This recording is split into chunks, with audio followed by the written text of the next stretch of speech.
Hey there, let's again turn our attention to what we can find out, what we can know about God from the Bible.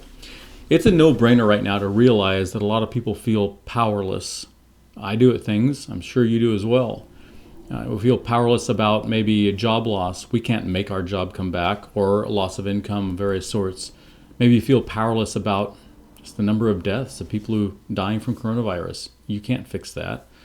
Maybe you feel powerless about how the ongoing effect in the economy is going to maybe cause us to go into recession or depression here in the United States. You can't fix that. I can't fix that. We feel powerless. You can't fix being able to go to sporting events. You're not powerful enough to decide that we can all go back to church right now. You feel powerless maybe in a lot of different ways. And I think it's very true that we all feel powerless about certain things at certain times in life, but maybe now more so than ever.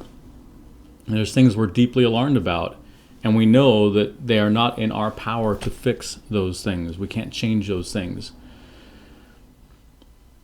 And we can also look at those in power, and maybe we don't agree with all the decisions they're making, and we wish that there was someone who could hold them to account for those things, that someone was more powerful than they who make these decisions that we disagree with perhaps.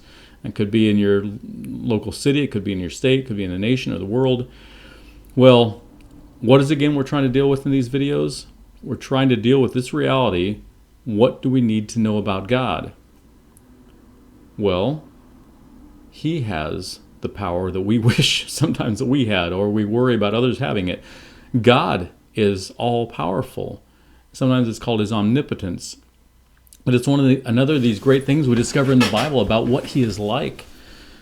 He's able to do anything that He chooses to do. Able to do anything He needs to do. My computer's beeping at me, that's okay. There's no situation that God ever gets into that He wants to fix and He has to walk away shaking His head saying, "Oh, I wish I had enough power to pull that off." It never happens to God. Let's go to Scripture and hear just a few verses. When God basically came to Abraham and Sarah, sent a messenger, told them that at their old age, nearing 100, they would have a child, and they didn't really believe Him. And it says simply, "Is anything too hard for the Lord?" Genesis 18:14. We could turn to the book of Daniel. A couple great statements. Daniel says, "Blessed be the name of God forever and ever, to whom belongs wisdom and might. He changes times and seasons. He removes kings and sets up kings." And we could turn also over just a couple chapters to chapter 4.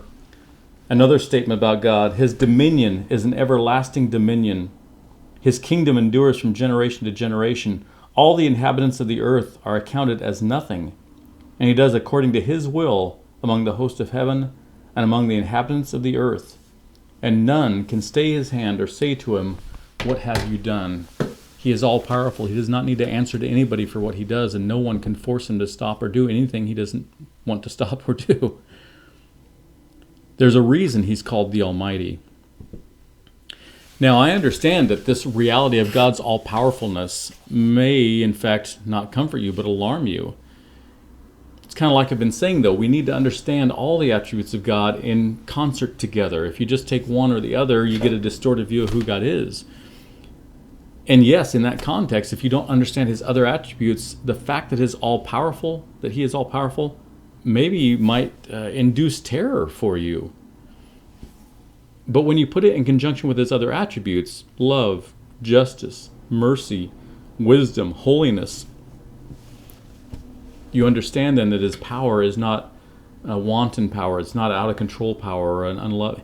You get the idea? When you put them together, something like Him being all-powerful should not be scary, but rather a massive comfort.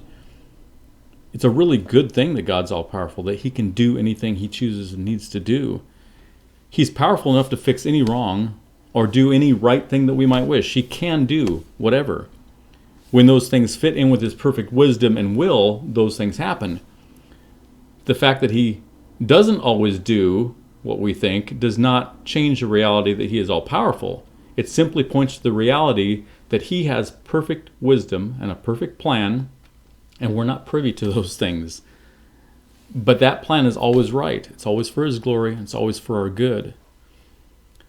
I'm so glad that God's arm is not too short. He is the Almighty. And may He bless you as you continue to know Him better.